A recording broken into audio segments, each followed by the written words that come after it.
네, 복잡하고 또 머리 아픈 그러나 반드시 알고 풀어야 될 시사 이슈들 방금 전 1부까지 했고요. 금요일 2부는 이 시간 일하시는 분들한테 좀 즐겁고 하지만 들어야 되는 좋은 소식들 준비했습니다. 스포츠 소식 공공의 촉. 오늘은 좀 야구공의 더 전문가이신 분이죠. 이성무 이데일리 기자 나왔습니다. 안녕하십니까? 네, 안녕하세요. 네. 자, 기자님. 이렇게 앞서 네. 머리 아픈 얘기들 하다가 네. 이식 코너가 되면 제가 약간 힐링이 되는 것 같습니다. 스포츠의 힘인 것 같아요. 네, 스포츠가 또 국민들에게 어떤 스트레스나 이런 네. 거를 날려주고 그런 역할을 하는 것이 스포츠의 역할이라고 할 수 있겠죠. 예, 가끔 기적 같은 일들이 뭐 우리 주변에 일어납니다만 스포츠에서 잘 일어나요. 네, 네. 얼마 전에 홈런 배송 저희가 한 100번은 돌려봤던 거. 홈런 택배라고 하죠. 홈런 배송. 택배, 네. 홈런 배송 얘기입니다. 이 얘기 뭔지 그래도 좀 청취자들한테 소개해 주시죠. 그러니까 지난 15일에 고척 스카이돔에서 네. 키움 히어로즈 이정우 선수가 홈런을 때렸는데요. 네. 그 홈런 공이 공교롭게도 여기에 공 날려주세요라고 이 피켓을 든 여성 팬에게 네. 직격으로 날아간 거예요. 그러니까 저희 그냥 솔직한 말로 이게 말이 돼? 뭐 이런 상황이잖아요. 그러니까 다 믿어지지 않는 거죠. 네. 아니 일부러 그렇게 날린다고 해도 날리지 못할 네. 텐데 그분한테 또 공이 간 거예요. 공교롭게도 그분은 여기다 공 날려주세요. 그러니까 네. 이정우 선수가 마치 기다렸다는 듯이 그쪽에 날려준 건데 네. 예전에 메이저리그에서 이 베이브 루스가 유명한 예고 전설의 선수. 홈런을 쳤었죠. 네. 저쪽에다 홈런을 치겠다 이렇게 딱 네. 손가락을 가리키고 예. 나서 그리고 진짜 홈런을 날렸던. 근데 맞아요. 그거보다도 더 어려운 일이 맞습니다. 나왔습니다. 자, 이정우 선수 뭐 아주 외모도 출중하시고 인기가 많은 선수입니다. 네네. 이정우 여기에 홈런 날려줘라고 스케치북에 매직으로 썼어요. 그래서 여성 팬 2명이 그걸 막 손을 들고 때마침 네. 그 장면이 카메라에 잡혔는데 그리고 홈런이 나왔어요. 그리고 홈런 쳤는데 그리로 날아간 겁니다. 그렇습니다. 그러니까 그래서 지금 택배, 뭐 배달, 홈런 배달 이런 얘기 있습니다.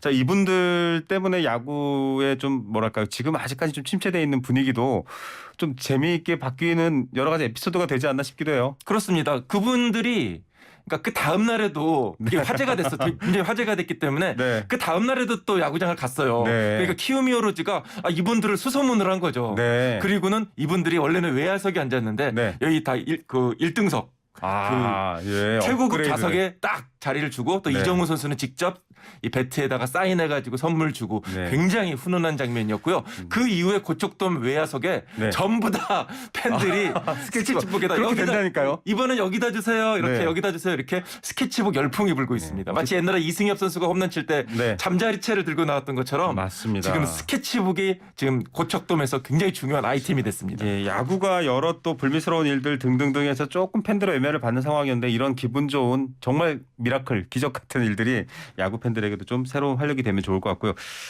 이정우 선수가 뭐 팬 서비스도 아주 재밌게 해주셨는데 좀 특이한 것들도 있는 것 같아요. 야구 그 팬들과 어떤 소통을 보면 약간 팬덤이 예전에는 그냥 막 지역 부산님 롯데 아니가 뭐 이랬는데 요즘은 그렇지 않고 개별 선수에 대한 인기가 굉장히 많은 것 같아요. 일단 여성 팬들이 많아지면서 그렇기도 하고요. 어떤 승부에 이렇게 집착하기보다는 네. 예전에는 야구장 이 관중석 보면은 굉장히 좀 험악한 분위기도 많이 나왔거든요. 훌리건이 우리는 야구에게 있었거든요. 그렇습니다. 뭐 예전에 80년대 90년대 관중석 보면은 아유, 뭐 무서웠죠. 난동도 많이 벌어지고 네네. 있고 좀 무서운 일이 많았는데 지금 야구장에 여성 관객이 50%가 와. 넘었습니다. 비중이. 네. 그리고 굿즈 판매는 거의 70% 가량이 여성 관객들에게 이루어져 있거든요. 네. 그러니까 여성 팬들이 물론 우리 팀이 이기는 것도 좋지만은 선수들에게 더 많은 사랑을 보내고 또 야구 자체에 그 분위기 자체에 즐기는 그런 모습을 보여주면서 야구장 풍경이 굉장히 또 화기애애해지고 굉장히 또 따뜻해졌다고 얘기할 수 있겠는데요. 네. 그렇게 하는 건 좋은 현상이라 생각이 들고요. 맞습니다. 확실히 이 여성 팬들이 많아진다는 것은 또 가족 팬들이 많아진다는 뜻이거든요. 그렇죠. 그러니까 이런 부분은 굉장히 야구에게는 고무적인 일이라 할 수 있겠고 앞으로 야구의 미래가 밝다고도 얘기할 수 있을 것 같습니다. 맞습니다. 뭐 과거에 90년대에는요 농구 팬의 여성 팬들이 굉장히 많았습니다. 오빠 부대가 뭐 문경은 뭐 이상민 이렇게 막 쫓아다녔었고 이건 별개의 얘기인데 이제 이 홈런 배달이 워낙 지금 화제가 되고 재밌다 보니까 누리호 발사될 때 누리호 2차 발사 때 많은 분들이 기도를 했고 뭔가를 빌었답니다. 네. 제가 지금 쥐고 있는 주식이 오를 수 있도록 기도를 하는데. 홈런도 사실 예전에 80년대에는 홈런이 떨어질 만한 외야석에 이 홈런 볼을 잡으면 좋은 일이 생긴다. 약간 기복의 의미에서 홈런볼을 잡으려고 되게 노력하시는 분들이 있었다고 해요. 그렇습니다. 일단 특히 이 유명 선수의 기록적인 홈런볼 있잖아요. 뭐 네네. 그런 그건- 최다 홈런 기록이라든지 뭐 이런 어떻게 뭐 의미가 있는 홈런볼을 잡으면 그거 자체가 또 어떻게 보면 부가 되니까요. 그렇죠. 그 공은 굉장히 비싸. 그렇습니다. 그게 또 나중에 어떤 뭐 경매로도 팔릴 수 있고 구단에 돌려주게 되더라도 네. 구단에서 그만큼의 어떤 큰 보상을. 선물이나 이런 거 많이 주기 때문에 네. 그 공을 잡기 위해서 굉장히 노력을 많이 했고 실제로 뭐 이승엽 선수의 최다 홈런 네. 뭐 이런 기록을 세울 때는 진짜 그 공 잡으려고 잠자리채가 그냥 장난이 네. 아니었죠. 네. 자, 여러분 일상에도 이런 홈런볼을 잡는 일들이 있으시길 기원 드리겠습니다. 자, 다음엔 좀 더 큰 공으로 바꿉니다. 배구공으로 가보죠. 배구 여자 배구가 지금 스타 플레이어들이 빠지면서 조금 주춤한다라는 얘기가 있었는데 김연경 선수 복귀 얘기가 나왔습니다. 그렇습니다. 김연경 선수가 2020, 2021 시즌에 흥국생명에서 뛰었고 네. 그리고 도쿄올림픽을 마치고 나서 중국 리그로 진출했었는데요. 네. 2시즌 만에 다시 친정팀 흥국생명으로 돌아오게 됐습니다. 아, 네. 네, 연봉 그러니까 7억 원. 그러니까 연봉은 4억 5천만 원, 옵션 2억 5천만 원. 그래서 총액 7억 원에 흥국생명과 계약을 맺었는데요. 네. 이게 이제 여자 프로 배구 최고 연봉 기록입니다. 네. 다만 뭐 김연경 선수는 뭐 유럽 무대나 해외 무대에서 그렇죠. 워낙 많이. 또 많은 연봉을 받았기 때문에 이 연봉 자체가 뭐 김연경 선수 개인 입장에서는 많다고 볼 수 없겠지만은 어쨌든 흥국생명이 김연경 선수를 데려오기 위해서 굉장히 또 파격적인 그런 조건을 제시했다고 할 수 있겠습니다. 김연경 선수는 사실 세계적인 선수입니다. 뭐 우리나라에서뿐만 아니라 그렇기 때문에 프로 선수는 사실 자기의 몸값이 자기를 증명하잖아요. 아무리 잘한다들 몸값이 낮으면 저평가됐다 이렇게밖에 할 수 없는데 몸값이 낮아졌는데도 국내로 왔어요. 다른 이유가 있나요? 네, 일단 김연경 선수 본인이 한국에서 뛰고 싶어요. 이제 30대 어떤 중반에 접어들기 네. 때문에 해외에서 뛰는 것도 물론 중요하지만은 네. 그래도 한국에서 또 후배들과 함께 이렇게 코트를 누비는 것을 굉장히 바라고 있었고요. 다만 이제 2020, 2021 시즌에 흥국생명 준우승을 이끌고 다시 해외로 떠난 이유는 그때 이제 좀 여러 가지 흥국생명에서 불미스러운 일이 있었잖아요. 네. 구단과도 좀 뭔가 껄끄러운 관계가 됐었고 그렇습니다. 그렇기 때문에 일단 김연경 선수가 어떤 좀 다른 기회를 모색하기 위해서 해외로 진출했던 거였는데요. 네. 기본적으로는 김연경 선수는 계속 국내에서 뛰고 선수 생활을 국내에서 마무리하고 싶은 마음이 있는 거예요. 그렇기 때문에 이제 흥국생명으로 다시 돌아오게 됐고요. 김연경 선수가 우리 V리그에서 FA 자격을 얻기 위해서는 네. 아직 한 시즌을 더 뛰어야 됩니다. 네. 그러면은 이제 결국에는 흥국생명에서 한 시즌을 더 뛰고 그 다음에는 또 새로운 다른 팀을 팀으로. 찾아서 옮길 가능성이 크거든요. 네. 이 페퍼저축은행에서 사실 김연경 선수 영입하고 싶다 이런 얘기를 네. 공공연하게 했었어요. 그런데 네. 흥국생명에서 우리 선수인데 감히 뭐 이렇게 네. 반대를 해서 이루어지지는 못했었는데 아마 한 시즌을 더 뛰게 되면은 물론 흥국생명에서 계속 뛸 수도 있겠지만은 네. 다른 팀에서 또 김연경 선수가 뛰는 모습을 볼 수 있지 않을까 생각이 들고요. 예. 그 한 시즌이 이번 시즌이 굉장히 중요하다고 할 수 있습니다. 맞습니다. 자, 여자 배구도요. 과거에는 뭐 여성 스포츠 자체가 크게 주목을 못 받았지만 요즘 굉장히 인기 있습니다. 특히 뭐 저희 자녀들도 여자 배구 하면 막 찾아볼 정도가 됐는데 대표팀 경기 때문이었거든요. 네네. 올림픽에서의 감동이었는데 지금 현재 대표팀의 활약은 어떨지 궁금합니다. 발리볼 네이션스 리그 지금 어떻게 돼가고 있나요? 네, 우리나라가 8경기 치렀는데요. 네. 제 목소리가 가라앉았죠? 네. 8연패 중입니다. 워낙 커서 가라앉아도 잘 모르겠어요. 좀 안타까워요. 우리가 네. 지금 세대 교체가 진행 중이고 그렇죠. 뭐 좀 여러 가지로 변화를 시도하고 있는데 그렇다 하더라도 너무 좀 기대에 못 미치는 성과가 네. 나오고 있어서 이러다가 한국 여자 배구가 국제 경쟁력이 완전히 잃는 건 아닌가 이런 네. 우려도 나오고 있는데요. 8경기를 치르는 동안에 초반 7경기에서는 모두 0대 3으로 졌습니다. 완패를 했군요. 네. 그리고 마지막은 아닙니다. 어쨌든 8번째 가장 최근에 치렀던 네. 터키와의 경기에서 한 세트를 따내면서 네. 1대 3으로 패했는데요.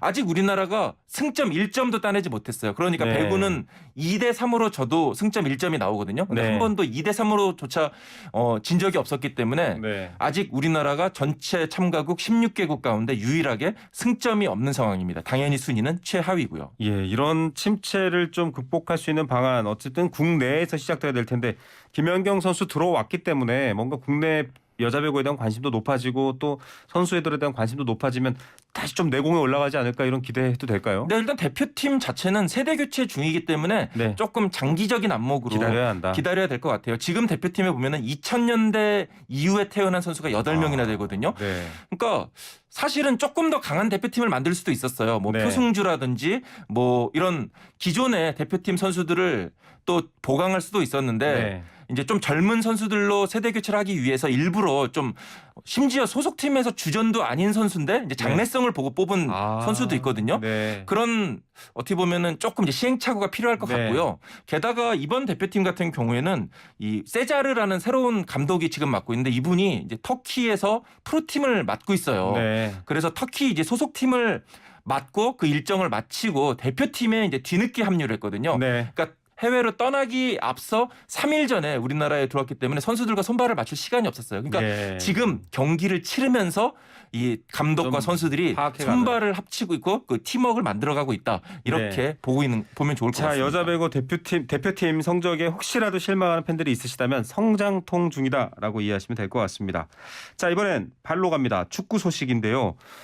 국내 K리그에서 보기 드문 아주 근사한 골이 터졌습니다. 이승우 선수가 터뜨린 골인데 저도 봤거든요. 네네. 오, 각도도 굉장히 좁은데 어떻게 저렇게 넣지? 이런 그러니까 이건 생각이. 직접 보셔야 돼요. 그러니까 네. 자기 머리 뒤로 넘어오는 공인데 네. 이거를 그러니까 오버헤드 킥까지는 아니에요. 몸을 날리진 않았으니까. 터닝킥에 가까운 것 그렇죠. 같아요. 발리 슛인데 그걸 어떻게 그렇게 정확하게 맞춰서 네. 정말 골키퍼가 막을 수 없는 그 장소로 네. 딱 꽂아 넣을 수 있는지 정말 이승우 선수는 재능은 네. 타고났다는 생각이 들거든요. 네. 그러니까 물론 유럽에서 그렇게 좀 성공을 못하고 돌아오긴 했지만은 K리그에 와서 자신의 어떤 진가를 마음껏 보여주고 있고요. K리그의 흥행을 이끌고 있는 1등 공신이라고 할 수 있습니다. 이승우 선수의 그 골 이렇게 페널티 에어리어 아크 왼쪽 편에서 공이 바깥으로 날아가고 있는데 이렇게 등을 지고 공 쪽을 보다가 몸을 휙 돌려서 뻥 찼는데 정말 골키퍼가 오는 줄도 모르고 서 있었거든요. 그러니까 발리 슛의 장인이라고 하는 이동국 선수조차 저건 나도 못해 이렇게 그러니까요. 감탄했을 정도로 정말 대단했던 발리 슛이었습니다. 예, 우연히 들어간 건 아니겠죠. 그럴 수도 있죠. 사실은 이게 모든 골이라는 것이 또 실력도 중요하지만 운도 네. 따라야 되는 거니까 특히 그런 멋진 골 네. 같은 경우에는 또 운도 따라야 되는데요. 이승우 네. 선수 행운까지 따라주는 것 같습니다. 그렇습니다. 베이브루스와 이정후가 달랐던 것처럼 모르죠. 진실은 본인만이 알 겁니다. 자, 푸스카스상 수상을 탈 수도 있다라고 하는데 이 상 뭔가요? 그러니까 피파에서도 이승우 선수의 골을 본 거예요. 네네. 그래서 이승우 선수 SNS에 피파 SNS에 이승우 선수 골은 이 푸스카스상을 받아도 충분하다. 뭐 이렇게 글을 올린 겁니다. 이 푸스카스상이 뭐냐면은 1년 1년 동안 네. 전 세계 축구 경기에서 나왔던 골 가운데 가장 멋진 골에게 주는 상입니다. 네. 그러니까 푸스카스는 이제 헝가리의 아주 전설적인 축구 선수 이름이고요. 예. 손흥민 선수가 예전에 이 상을 받았었죠. 그랬나요? 네, 이게 거의 70m 단독 드리블 해가지고 네, 끊었던 기억나죠. 그 아주 버금리죠. 환상적인 전설적인 골 장면 때문에 네. 재작년엔가 이 푸스카스상을 손흥민 선수가 받았었습니다. 그거였군요. 그런데 이제 이번엔 이승우 선수가 이 상을 받을 만한 후보가 된다. 이렇게 지금 얘기가 축구 팬들 사이에서 나오고 있는 거죠. 그럼 역사에 그런 골이 또 나올까 싶을 정도의 손흥민 선수의 그 70m 질주골은 네, 그 골은 지금 봐도 이게 맞나 싶을 볼 정도로 때마다 전율이 돋는 그렇습니다. 정말 특별한 골입니다. 자, 이승우 선수의 활약 K리그에서 또 많이 볼 수 있으니까 K리그도 사랑해 주시고요. 자, 이승우 선수는 대표팀에 합류를 하나요? 어떻게 해야 되죠? 네, 이승우 선수도 좀 대표팀에 뽑아야 된다 이런 얘기가 나오고는 있는데 이 벤투 감독이 워낙 쓰는 선수들만 쓰다 보니까 이미 대표팀이 이제 벤투 감독 초창기 때부터 어떻게 보면 틀이 완전히 갖춰져 있기 그렇죠. 때문에 지금 이승우 선수가 새로 들어가기는 조금 무리일 것 같고요. 맞습니다. 하지만은 지금처럼 계속 좋은 활약을 펼친다면은 뭐 내년이라든지 네, 옵션처럼 뭐 또 그 이후라도 이승우 선수 충분히 기회가 있을 것 같습니다. 앞으로 이승우 선수 지금 같은 페이스 유지하고 꾸준히 소속팀에서 잘해줬으면 좋겠습니다. 맞습니다. 그 아래 또 동생 이강인도 있고요. 네네. 계속 또 국민들이 즐겁게 해줄 스타 플레이어들이 있습니다. 자, 그런데 이 벤투호의 핵심 수비수이자 정말 공수의 축 김민재 선수 부상 때문에 이번에 사실 평가 좀 못 봐서 많은 분들이 아쉬워했습니다.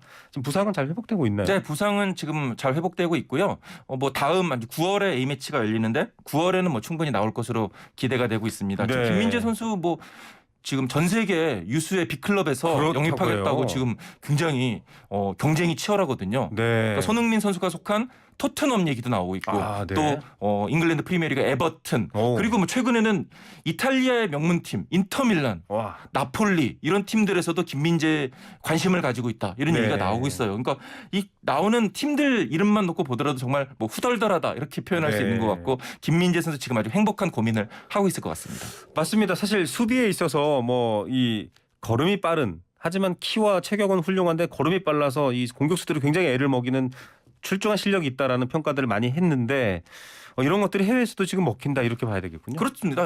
일단 체격이 되고 네.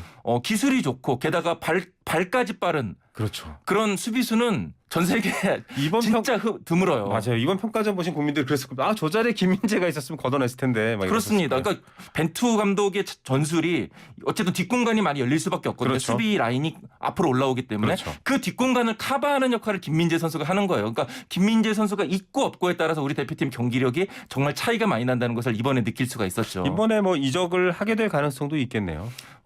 2025년까지 지금 소속팀인 페네르바체와 계약이 돼 있는데요. 김민재 선수 본인은 더 큰 무대에서 뛰고 싶은 마음이 간절하고 일단 페네르바체는 안 보내고 싶어요. 일단 네. 자기네들도 챔피언스리그에 나가고 그렇죠. 중요한 경기가 있으니까. 근데 워낙 이제 김민재 선수에 대한 관심이 뜨겁고 이적에 대한 그런 관심도가 높아지다 보니까 어쩌면은 이번 여름 이적 시장에 김민재 선수를 보내지 않을까. 일단은 제대로 네. 비쌀 때 팔아야 되지 않겠습니까? 그렇죠. 그러니까 여러 가지 감안해서 이적이 이뤄질 가능성이 크다고 할 수 있겠습니다. 예, 자 금요일 오후입니다. 정말 행운의 홈런볼 같은 그런 시간들 되시길 바라겠고요. 오후 근무 시간도 일하는 시간도 또 힘내시기 바랍니다. 이성무 기자와 함께했습니다. 감사합니다. 네, 고맙습니다.